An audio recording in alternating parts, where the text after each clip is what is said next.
नाप और तोल में कमी करने वालों के लिए खराबी है। जो लोगों से नाप कर लें तो पूरा लें, और जब उनको नाप कर या तोल कर दें तो कम दें।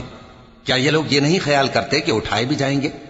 यानी एक बड़े सख्त दिन में, जिस दिन तमाम लोग रब्बुल आलमीन के सामने खड़े होंगे। सुन रखो कि बदकारों के आमाल नामे सिज्जीन में होंगे। और तुम क्या जानते हो कि सिज्जीन क्या चीज है? एक दफ्तर है लिखा हुआ। उस दिन झुटलाने वालों के लिए खराबी है, यानी जो इंसाफ के दिन को झुटलाती हैं। और उसको झुटलाता वही है जो हद से निकल जाने वाला गुनाहगार है। जब उसको हमारी आयतें सुनाई जाती हैं तो कहता है ये तो पहले लोगों के अफसाने हैं।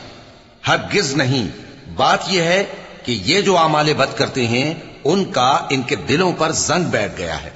बेशक ये लोग उस रोज अपने परवरदिगार के दीदार से ओट में होंगे, फिर ये लोग यकीनन दोज़ख में जा दाखिल होंगे।